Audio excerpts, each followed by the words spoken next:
Bonjour à tous et merci pour votre présence sur cette pitch zone. Michel Lefaou, je suis directeur du développement secteur public pour le groupe Socotec.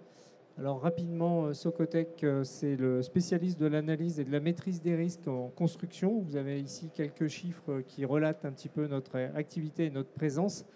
Et nous allons évoquer avec Anne-Marie Caille de Cristal Habitat la construction hors site qui est utilisée pour massifier la rénovation énergétique sur un ensemble immobilier situé sur l'agglomération de Chambéry.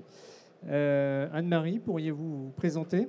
Oui, bonjour, donc Anne-Marie Caille, je suis responsable de la réhabilitation à Cristal Habitat au sein de la direction de la maîtrise d'ouvrage. Donc Cristal Habitat, c'est le premier bailleur de l'agglomération de Grand Chambéry, avec 30% des logements locatifs et 8500 logements environ.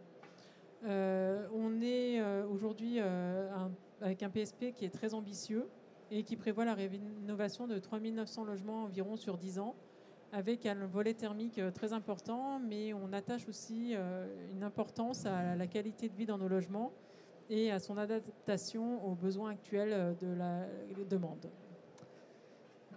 Alors Anne-Marie, pourquoi avoir choisi la construction hors site pour cette rénovation et quels sont les enjeux de cette rénovation ? Alors, nous avons été lauréats de l'appel à projet Massireno lancé dans le cadre du plan de relance. Nous avons profité de cette opportunité pour lancer un projet innovant dans un délai hyper contraint. L'idée, c'était de se dire que c'est une nouveauté pour nous, mais ça va nous permettre peut-être de s'adapter pour la réhabilitation de notre parc, puisque la majorité a été construite dans les années 50 et 60 sur un process d'industrialisation avec des trames hyper répétitives. Et donc le procédé nous semblait plutôt adapté.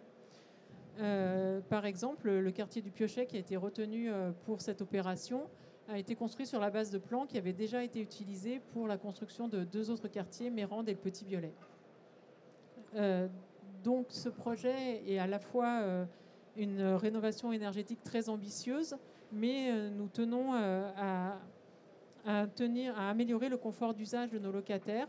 C'est pour ça qu'en plus, nous prévoyons des interventions très importantes à l'intérieur des cellules pour améliorer le fonctionnement des séjours, améliorer les sanitaires, mais également nous prévoyons d'ajouter des balcons qui n'existent pas sur ces bâtiments.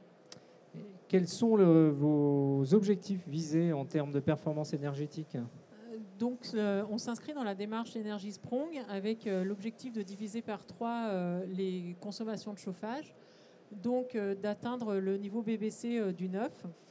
Ça sera possible notamment grâce à la préfabrication et la construction hors site, puisque les process des industriels sont beaucoup plus rigoureux que ceux de la construction et du métier du bâtiment.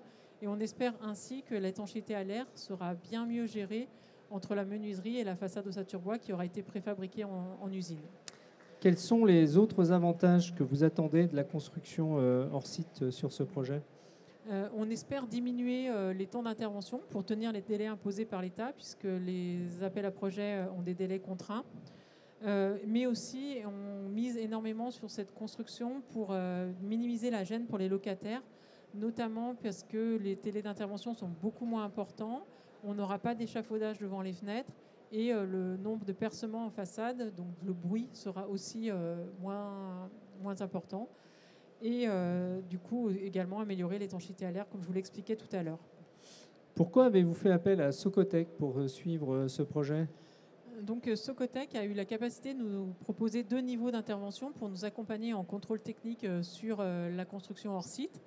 Ils ont à la fois mobilisé une équipe qui est basée à Nantes et qui est spécialisée de ces préfabrications, de ces façades ossature bois, et qui donc a pu apporter son expertise pour limiter les risques en phase chantier de devoir faire des études complémentaires et s'assurer que le dispositif était bien conforme.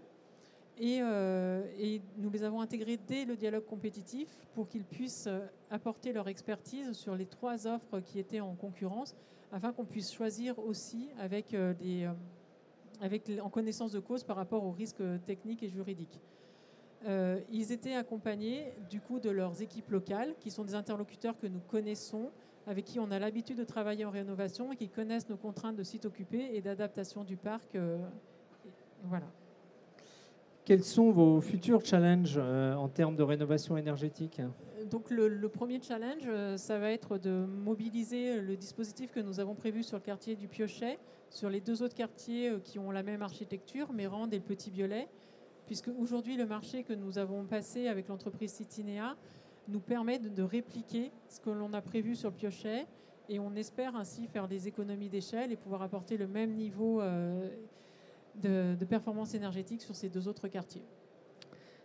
Anne-Marie, je vous remercie. Nous sommes à votre disposition. Les spécialistes de Socotec sont à votre disposition pour évoquer avec vous ces sujets de la construction hors site et tout ce qui concerne tous les enjeux de la massification de la rénovation énergétique, sujet bien évidemment dans l'air du temps au gré de la crise énergétique que nous traversons.